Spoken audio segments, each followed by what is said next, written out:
जो दलितों की बात करेगा, बाबा साहब अमर रहे, बाबा साहब अमर रहे। जय भीम का नारा है। अशोक गहलोत जिंदाबाद, अशोक गहलोत जिंदाबाद, अशोक गहलोत जिंदाबाद, जिंदाबाद, जिंदाबाद।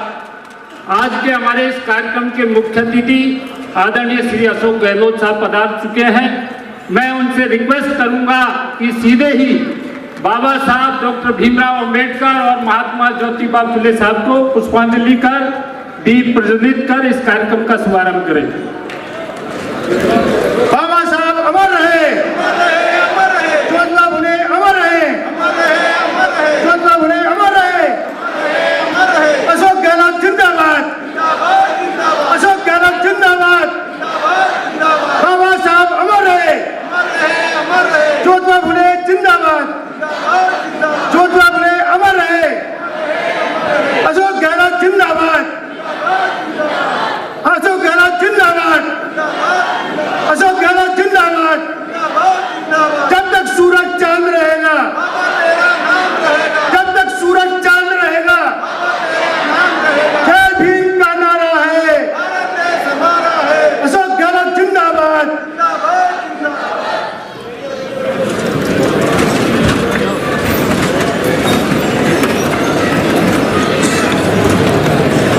बहुत बहुत धन्यवाद सर। मैं कार्यक्रम को आगे बढ़ाने से पहले इस कार्यक्रम के बारे में आपको जानकारी देना चाहूंगा। आदरणीय महोदय, हमारा समूचा अनुसूचित जाति समाज और जनजाति समाज बाबा साहब डॉक्टर भीमराव अंबेडकर की जयंती बढ़ चढ़ करके मनाता है। लेकिन इस बार हमारे अनुसूचित जाति जनजाति समाज ने एक निर्णय लिया कि जैसे बाबा साहब डॉक्टर भीमराव अंबेडकर ने शिक्षा की अलख जगाई और समाज सुधार के काम किए, वैसे ही महात्मा ज्योतिबा फुले साहब ने देश के लिए एक उन्नति का मार्ग प्रशस्त किया, शिक्षा को बढ़ावा दिया और समाज सुधार के काम किए। और जब हम गौर करते हैं कि ज्योतिबा फुले साहब 1827 में उनका जन्म होता है, आज के दिन 11 अप्रैल 1827 को, और बाबा साहब का जन्म 1891 में होता है। 64 वर्ष पहले उन महापुरुष ने वो काम किया जिसकी बाबा साहब डॉक्टर भीमराव अंबेडकर ने परिकल्पना की, पालना की और उसको वास्तविकता में ला करके हमारे बीच में उतारा। तो इसलिए हमारे समाज ने आज अनुसूचित जाति, जनजाति, पिछड़ी जाति और अल्पसंख्यक वर्ग की तरफ से दोनों महापुरुषों का संयुक्त जयंती समारोह का कार्यक्रम आयोजित किया है।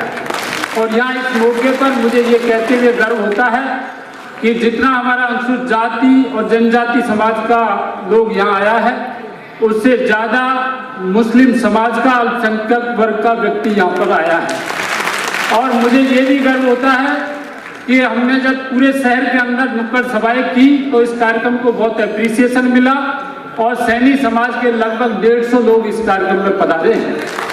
यही नहीं, जो बुद्धिजीवी लोग हैं, जो IAS रहे हैं, RS रहे हैं, उच्च पदों पर रहे हैं, बड़े बड़े सामाजिक संगठनों को चला रहे हैं, बाबा साहब के नाम से जो संगठन है उनको चला रहे हैं, वो आज इस जगह विराजमान है। ये एक कार्यक्रम नहीं है जयंती का सर, ये एक संदेश है और एक आगे के लिए हमारे लिए उपदेश भी है। और इस मौके पर हम आपका उपयोग करेंगे, इसलिए मैं ज्यादा नहीं बोलूंगा। मैं सीधा ही आदरणीय भजनलाल दोलन साहब और मैं खुद, हम सब की तरफ से, आप सब लोगों की तरफ से, आदरणीय मुख्यमंत्री जी, ये सारे लोग चाहते हैं कि आपका भव्य स्वागत किया जाए। आप सारे लोग ये चाहते हैं कि आपके साथ में मंच पर आकर के कुछ बात शेयर करें, लेकिन समय को ध्यान में रखते हुए हमारे मंत्रीगण और अन्य वक्ता संबोधित कर चुके हैं और अब हमारे 2 ही मंत्री और आयोग के अध्यक्ष बोलना बाकी है और हमारे वक्ताओं ने जो विचार रखे हैं वो भी आपको विस्तृत में हम बताएंगे। तो इस मौके पर आप सबकी तरफ से भजनलाल दोलन साहब, इस जयंती समारोह समिति के अध्यक्ष, और मैं खुद इसका संयोजक आदरणीय मुख्यमंत्री जी का सम्मान करेंगे। फूल बुक्का भेंटकर, मोमेंटो भेंटकर।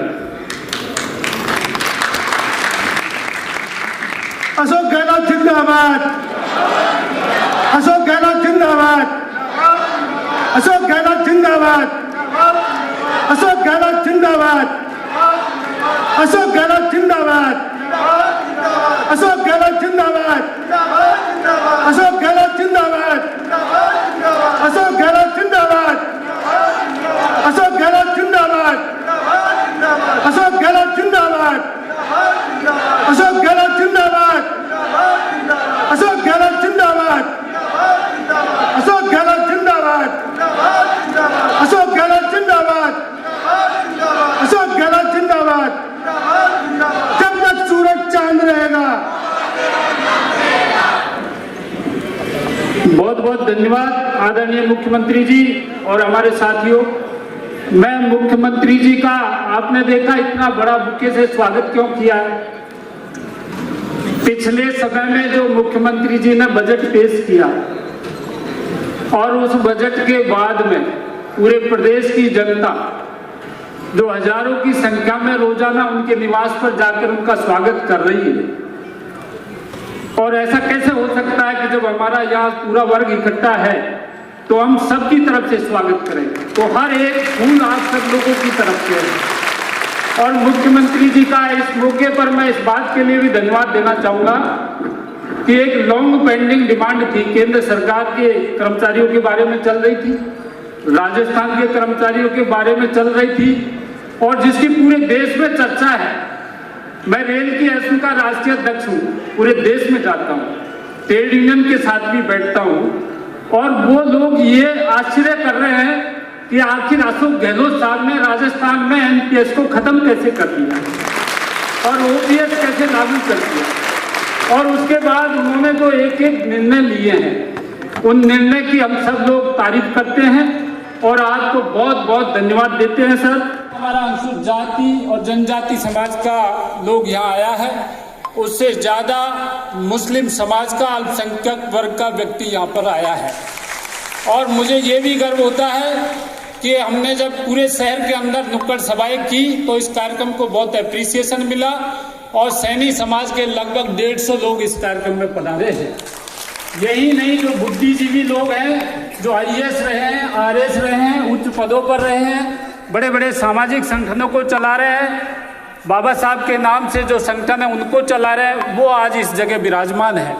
ये एक कार्यक्रम नहीं है जयंती का सर, ये एक संदेश है और एक आगे के लिए हमारे लिए उपदेश भी है और इस मौके पर हम आपका उपयोग करेंगे।